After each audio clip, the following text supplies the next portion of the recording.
Ռեզա Փահլավին, որն այժմ ապրում է Միացյալ Նահանգներում եւ որի հայրը կհանգեցեր արվել 1979 թվականի իսլամական հեղափոխության ժամանակ, իրանցիներին կոչ է արել դուրս գալ փողոց եւ միացյալ ճակատով աղաղակել իրենց պահանջների մասին։ Արդեն քանի օր է Իրանում մոլեգնում են բողոքի ցույցերը։ Բախումների հետևանքով կան զոհեր։ Իրանագետ Ժաննա Վարդանյանի կարծիքով դեկտեմբերի 28-ին սկսած ցույցերը թափ են առել վերջին 3 օրում։ Եթե առաջին 10 օրը դրանք համեմատաբար նույն տեմպով էին ընթանում եւ հիմնականում նույն տարածքներն էին ներգրավում,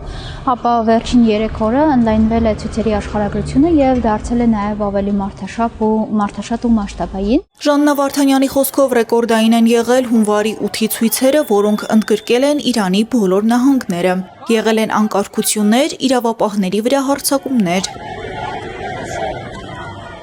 Երեք այդ ցույցերի ուժգնությունը այնքան մեծ է եղել, որ ի վերջո իշխանությունները անջատել են ինտերնետ կապը եւ ոչ միայն ինտերնետ կապը, նաեւ անջատվել է բջջային կապը, ու մինչեւ օրս ինտերնետը չի վերականգնվել։ Նաեւ իրանական մի շարք կայքեր,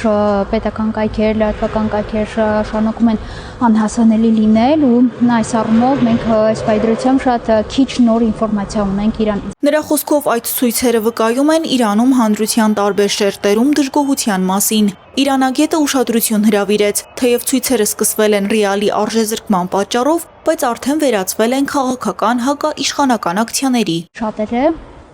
առհասարակ այդ խնդիրների, նաև տնտեսական խնդիրների լուծումը տեսնում են քաղաքական փոփոխությունների մեջ, այդ թվում հենց պետական համակարգի փոփոխության մեջ։ Վարդանյանն ասաց, նախկինում նման դեպքերում եղել է արտաքին միջամտություն, այս անգամ եւս չի բացառում դրսից ներգործությունը։ Այո, ականատես ենք լինում ԱՄՆ նախագահի հայտարարություններին, նա արդեն 3 անգամ սպառնացել է Իրանի իշխանություններին, բացի այդ էլի ակտիվ է Իսրայելը եւ հաշվի առնելով օրինակ 12-օրյա պատերազմի փորձը, երբ Իրանում բավականաչափ մեծ Իսրայելի գործակալական ցանց բացահայտվեց, մենք չենք կարող բացառել, որ նմանատիպ ցանցել էլի ակտիվություն է դրսևորում նաեւ այս ցույցերի ընթացքում, թեկուզ հենց սադրանքների տեսքով կամ ավելի շատ մարդկանց փողոց դուրս բերելու ջանքերի տեսքով։ Ինչ վերաբերում է Իրանում ընթացող իրադարձությունների ազդեցությանը Հարավային Կովկասի երկրների վրա, ըստ Վարդանյանի, այդ հետևանքները ոչ տարածաշրջանի, ոչ Հայաստանի օգտին չեն։ Օրինակ անկայունության առաջացում բնականաբար չլինելու նաև տարածաշրջանի օգտին, չլինելու նաև Հայաստանի օգտին, թե անվտանգային ռիսկերի տեսանկյունից, թե ընդհանուր միջև տնտեսական տեսանկյունից, ընդ որում տնտեսական առումով մեզ համար արդեն իսկ խնդրահարույց է նաև, օրինակ հենց Իրանում տնտեսական դրությունը, այդ ռեալի արժեզրկումը, սա նաև մեզ համար է որոշակի